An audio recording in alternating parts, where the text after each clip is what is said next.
Hi everyone. Market പൾസിന്റെ മറ്റൊരു pre market റിപ്പോർട്ടിലേക്ക് എല്ലാവർക്കും സ്വാഗതം. അപ്പോൾ ഇന്ന് നമ്മുടെ ഗിഫ്റ്റ് നിഫ്റ്റി ഇന്ന് ഇപ്പോൾ ക്ലോക്ക് ചെയ്യുന്ന ഓൾമോസ്റ്റ് 26,229 ആണ്. അപ്പോൾ നമ്മുടെ മാർക്കറ്റിലേക്ക് അത് കൺവേർട്ട് ചെയ്യുമ്പോൾ ഓൾമോസ്റ്റ് ഫ്ലാറ്റ് ആവാനുള്ള സാധ്യതയാണ് കാണിക്കുന്നത്. അപ്പോൾ നിഫ്റ്റിയിലേക്ക് കയറിയാൽ ഇന്ന് പ്രത്യേകിച്ച് വലിയൊരു ഡേറ്റാസ് ഒന്നും അവിടെ കാണിക്കുന്നില്ല. US മാർക്കറ്റ് റാലിയിലാണ്. സോ ദാറ്റ് ഇന്ത്യൻ മാർക്കറ്റിലെ നെഗറ്റിവിറ്റി ഒന്നും ഇല്ലതാണ്. അപ്പോൾ മാർക്കറ്റ് ഈ ഒരു ഫ്ലാറ്റ് സിറ്റുവേഷനിൽ നിന്ന് മാർക്കറ്റിന്റെ ഒരു ട്രെൻഡ് മുകളിലേക്ക് വരാൻ ആദ്യത്തെ ഒരു 15 മിനിറ്റ്സ് മാർക്കറ്റിൽ വെയിറ്റ് ചെയ്യേണ്ടി വരും. അപ്പോൾ ട്രെൻഡ് കിട്ടുന്നുണ്ടെങ്കിൽ മാത്രം അതിന്റെ കൂടെ ആ ഒരു അനാലിസിസ് സെറ്റ് ചെയ്യുന്നതാണ് നല്ലത് എന്ന് തോന്നുന്നു. ഓക്കെ, അപ്പോൾ അതിനു മുന്നേ ഒരു ഡിസിഷൻ ആരും എടുക്കാതിരിക്കുന്നതാണ് ബെറ്റർ.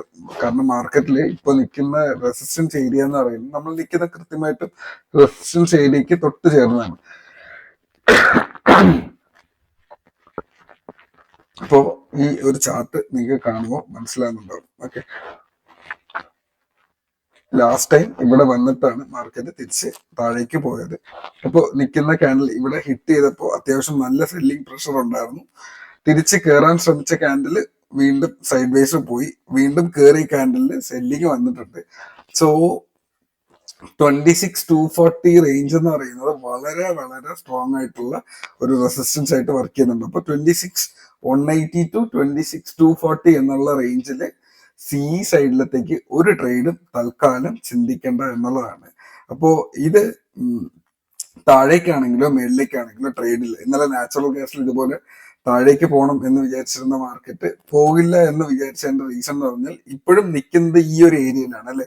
അപ്പോൾ മാർക്കറ്റിന് ചിലപ്പോൾ തിരിച്ചൊരു ബൗൺസിനുള്ള സാധ്യത വന്നേക്കാം.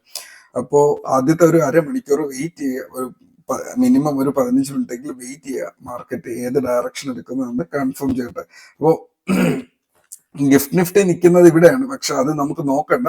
അറ്റ്ലീസ്റ്റ് നമ്മൾ ഒരു 180ക്ക് മേളിൽ 190 റേഞ്ചിൽ ഓപ്പൺ ചെയ്ത് അവിടെ എവിടെയെങ്കിലും ആണ് നിൽക്കുന്നതെങ്കിൽ സോ അടുത്തൊരു അറ്റംപ്റ്റിന് സാധ്യതയുണ്ട്. സോ ആ ഒരു അറ്റംപ്റ്റ് വാലിഡ് ആവുകയാണെങ്കിൽ 240 to 320 325 റേഞ്ച് അടുത്ത ടാർജറ്റ് റേഞ്ച് ആയിട്ട് കൂട്ടുക. ഇല്ല താഴേക്ക് വന്നു കഴിഞ്ഞാൽ ഒരു 140ക്ക് താഴെയൊക്കെ വന്നു കഴിഞ്ഞാൽ ഓൾമോസ്റ്റ് ഈ ഒരു ലെവല് ടെസ്റ്റ് ചെയ്യപ്പെട്ടേക്കാം. 26,100, 26,040 ഓർ 25,960 എന്നിങ്ങനെ ലെവൽസ് ക്രിസ്മസിന് മുന്നോടിയായിട്ട് മാർക്കറ്റ് മോസ്റ്റ്ലി സൈഡ് വേസ് പോകാനുള്ള സാധ്യതയാണ് ഉള്ളത്. സോ ഒരു 26,140 to 26,240 എന്നുള്ള റേഞ്ചാണ് ഇന്ന് പേഴ്സണലി കീപ്പ് ചെയ്യുന്നത്. അതിന് മേളിലേക്ക് പോയാൽ അവിടെ ഒരു പുതിയൊരു ട്രേഡ് ട്രിഗർ ആകും. 26,100 താഴേക്ക് വന്നു കഴിഞ്ഞാൽ അവിടെ ഒരു നെഗറ്റീവ് ട്രേഡ് ട്രിഗർ ആകും. സോ ഇതാണ് നിഫ്റ്റിയുടെ ഇന്നത്തെ അനാലിസിസ് എന്ന് പറയുന്നത്. ഇന്നലെ ക്രൂഡ് ഓയിലും ഇതുപോലെ നമ്മുടെ സപ്പോർട്ടിൽ നിന്ന് തിരിച്ച് കയറി മാർക്കറ്റ് പെട്ടെന്നൊരു തിരിച്ചു കയറ്റം ഉണ്ടായിരുന്നു. 25,240 എബവ് ഒരു ട്രേഡ് ഉണ്ടായിരുന്നു. ടാർജറ്റ് 25,64 64 എത്തിയിട്ടില്ല. അതിനു മുമ്പ് മാർക്കറ്റ് ക്ലോസ് ആയിപ്പോയി. അപ്പോൾ ഇന്ന് എങ്ങനെ ഓപ്പൺ ചെയ്യുന്നു, ഇതിന് മേളിലാണ് ഓപ്പൺ ചെയ്ത് നിൽക്കുന്നതെങ്കിൽ അടുത്ത് 88,96 എന്നിങ്ങനെയുള്ള രണ്ട് നമ്പേഴ്സ് അവിടെ കിട്ടും. ഓക്കെ, താഴേക്കാണ് വരുന്നതെന്നുണ്ടെങ്കിൽ 44 ഇല്ലെങ്കിൽ 36ന്റെ താഴെ നോക്കിയാൽ 52, 36ന്റെ താഴെ നോക്കിയാൽ 24 ഇല്ലെങ്കിൽ ഒരു 5,200 റേഞ്ചാണ് അടുത്തൊരു ടാർജറ്റ് ആയിട്ട് കിടക്കുന്നത്. സോ ഇത് രണ്ടുമാണ് മാർക്കറ്റിന്റെ ക്രൂഡ് ഓയിലിന്റെ നിഫ്റ്റിയുടെ അനാലിസിസ്. എന്നാൽ നമ്മുടെ ഗ്രൂപ്പിനുള്ളിൽ ഇത് ഇന്നത്തെ കാലത്ത് ഏറ്റവും കൂടുതൽ നല്ല ട്രേഡ്സ് നമുക്ക് ഷെയർ ചെയ്യുന്നത് നാച്ചുറൽ ഗ്യാസ് ആണ്. നാച്ചുറൽ ഗ്യാസ് ഇന്നലെ ഗ്രൂപ്പിനുള്ള ഒറ്റ കാര്യമേ ഞാനവിടെ പറഞ്ഞിരുന്നു. മാർക്കറ്റ് നിൽക്കുന്നത് ഒരു ഫ്ലാഗ് പാറ്റേൺ ആണ്. ഇതൊരു പോളായിട്ടും ഓക്കെ, ഇതാണ് അതിന്റെ ചാർട്ട് എന്ന് പറയുന്നത്. ഇതിന്റെ പോളായിട്ടും ഓക്കെ,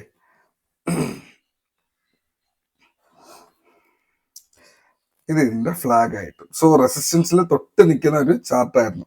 അപ്പോൾ ഇതേ നിഫ്റ്റിയും ഓൾമോസ്റ്റ് ഇതുപോലെ ഒരു റെസിസ്റ്റൻസിൽ തട്ടിക്കുകയാണ്. അതുകൊണ്ടാണ് ഞാൻ പറഞ്ഞത് മാർക്കറ്റിൽ വെയിറ്റ് ചെയ്യുക, ഒരു മൊമെന്റ് കണ്ടിട്ട് മാത്രം പോവാം. അപ്പോൾ ഈ റെസിസ്റ്റൻസിൽ നിന്ന് ഒരു ഫ്ലാഗ് ക്രിയേറ്റ് ചെയ്തിട്ട് ആ ഫ്ലാഗ് ലൈറ്റ് ആയിട്ട് താഴോട്ടൊന്ന് ബ്രേക്ക് ചെയ്തിരുന്നു. അടുത്ത ക്യാൻഡിൽ എത്തിയപ്പോഴേക്കും മാർക്കറ്റ് തിരിച്ചു വന്ന് മാർക്കറ്റ് പഴയ ഏരിയയിലേക്ക് വന്നു. അപ്പൊ ഇതിന് മേലിൽ തിരിച്ച് ക്ലോസ് ചെയ്തതോടുകൂടി നമ്മുടെ നെക്സ്റ്റ് ടാർഗറ്റ് ആയിട്ടുള്ള 380 to 84 മെയിൻ റേഞ്ച് ആണ്. ആ 84 റേഞ്ച് തിരിച്ചു വന്ന് ഹിറ്റ് ചെയ്തിട്ടുണ്ട്. സോ അതിന്റെ 2 ടാർഗറ്റ് ഹിറ്റ് ചെയ്തു. വളരെ മനോഹരമായിട്ടുള്ള 2 മൊമെന്റം ആണ് അവിടെ നമുക്ക് ക്യാച്ച് ചെയ്യാൻ പറ്റിയത്. അപ്പൊ ഇന്ന് എന്ത് എന്ന് ചോദിച്ചു കഴിഞ്ഞാൽ 384 മേലിൽ ക്ലോസിംഗ് ഇല്ല എന്നുണ്ടെങ്കിൽ 368 താഴെയുള്ള ഒരു ട്രേഡിനെ കുറിച്ച് മാത്രമേ നമുക്ക് ഇന്ന് അനാലിസിസ് ഉള്ളൂ. സോ ഇതിനിടയിലുള്ള ട്രേഡ് നമ്മൾ വാലിഡ് ആക്കുന്നില്ല. So 384 above or 372 below, at least 370 below എങ്കിൽ നമുക്ക് നോക്കാം. എങ്കിലേ ആ ഒരു മൊമെന്റത്തിന് എന്തെങ്കിലും ഒരു ട്രേഡ് കാണാനുള്ളൂ. സോ 3 ഇൻഡെക്സും ഇന്ന് ഷെയർ ചെയ്തിട്ടുണ്ട്. മാർക്കറ്റ് വളരെ കാമായിട്ടുള്ള ഒരു മാർക്കറ്റാണ്. മാർക്കറ്റ് ഡിസൈഡ് ചെയ്യും എങ്ങോട്ട് പോകാൻ എന്നുള്ളത്. അപ്പോൾ അതിനനുസരിച്ച് മാത്രം നമുക്കൊരു അനാലിസിസ് എടുക്കുന്നതാണ് ഏറ്റവും സേഫർ എന്ന് പറയുന്നത്. സോ നാളെ ക്രിസ്മസ് ഹോളിഡേ കൂടെയാണ്. പുതിയൊരു പൊസിഷൻ എടുത്ത് വെക്കേണ്ട.